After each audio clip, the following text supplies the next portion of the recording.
sisters are younger than me, and growing up, I got to reread a lot of the same fairy tales to them that I was read as a child. And in rereading them, I've realized I don't think fairy tales are stories with lessons for children. I think they're stories about how not to be a parent. Right? Because first, let's talk about Goldilocks and the Three Bears, right? Where the heck are her parents? Right? This unsupervised child breaks into a bear's house. One of the most dangerous animals of all time. And she doesn't just break in, she eats their food, she messes up their chores, she sleeps in their bed, right? Who raised her? The best parents in that story are the bears, right? Because they get home, baby bear sees this nightmare child with no supervision, who ate his food, messed up his chores, slept in his bed, and he doesn't even try to eat her a little bit. Right? Like if I were a bear, even a bear in society, and some little nightmare child ate my dinner, I'm gonna eat a little bit of her. Yeah. Just like a toast, so she doesn't do it again. And the next, classic example, Little Red Riding Hood. Right? The bakers send their only daughter in a blood-red cape into the wolf-infested forest, right, with a package of treats that wolves love to eat. And they tell her, sweetheart, you gotta get back before nightfall. And she says, guys, it's a day's journey there. I don't know where you went to school, but that's not how time works.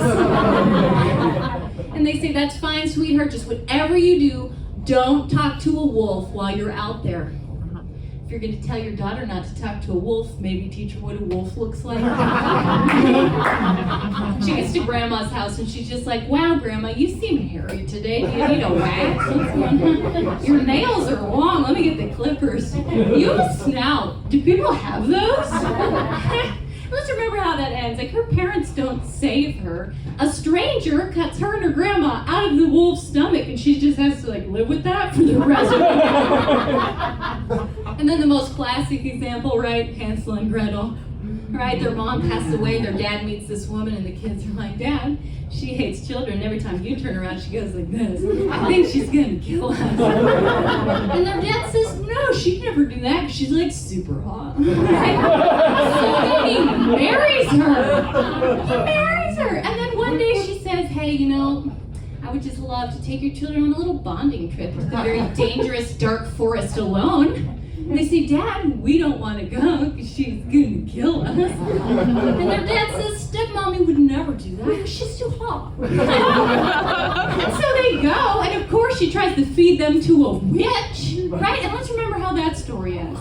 Their dad doesn't save them. These children have to murder an old woman and save themselves. And they get home, and their dad's like, where were you? And they're like, please, divorce her now. And he says, I can't. She's too hot. That's why I was really nervous after my parents got divorced and my dad got remarried. I wasn't sure.